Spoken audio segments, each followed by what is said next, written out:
Okay, this is now a work in progress. Uh, Unmarked stone knew not whether he was walking east or west, north or south. What he did know was that the land he was walking across left but little room for doubt. It was a complete antithesis of what a desert's dune would, to his troubled train of thought, seem. This he came to the decision thereof because of the fact that not a single bird of prey perched the breezeless trees. Instead, the trees he passed by with his worrying gait were perched by, for the most part, doves.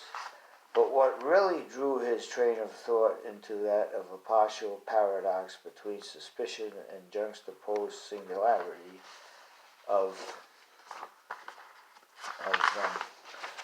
profound acclamation, if there is such a thing, of the complete was the complete belief that there were birds of a certain sort of holy persona that, on the second day he'd entered that personless middle land, separating the rootless and nomadic way of life, was the fact that these branch-perching doves were divided into three separate characteristics of beings' portents. Whether they were there within to offer him solace, luck, or something else, that either of the two, this division of metamonial, or else than either of the two, this division of metamonial archetype into three modalities of the same form of bird, as if the prototype of being divided them from, not the way a queen in a game of chess divides herself into the rook and bishop, but as would a queen of a similar yet alien form of chess, the queen potential moves across the squares of the chessboard, comparative to the slight diversity of each of the three doves included, along with the bishop and rook, the knight as well, to make dividing her models into three.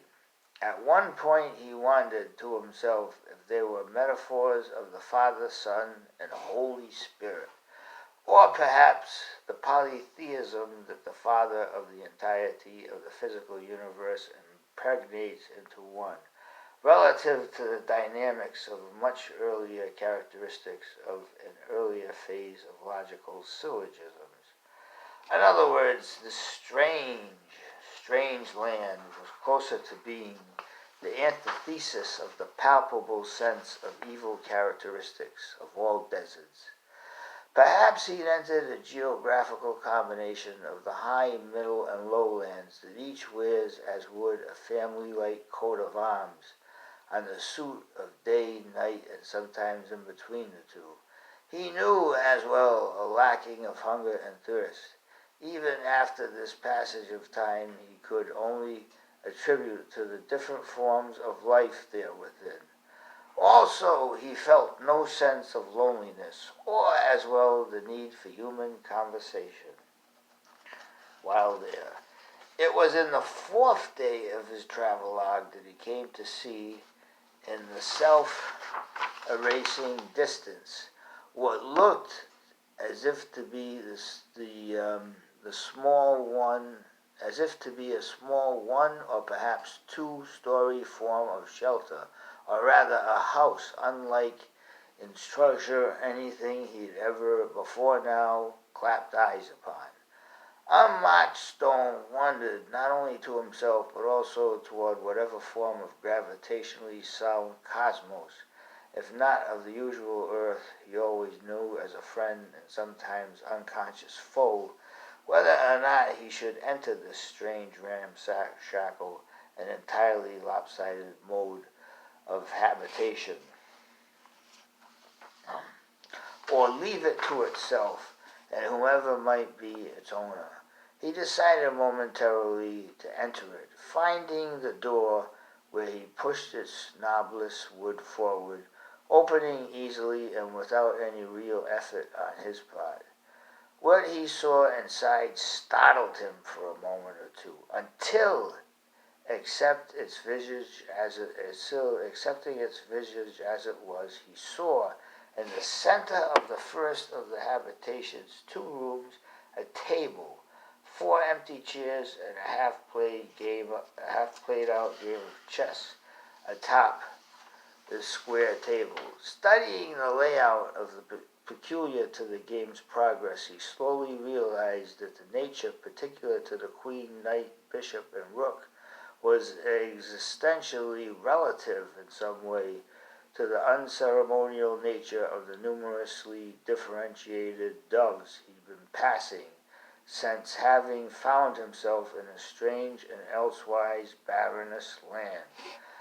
A woman, wrapped in a quilt over which was placed, most likely by herself, a faded patchwork shawl, sat in a polished wood rocking chair by a portrait of her much the younger self.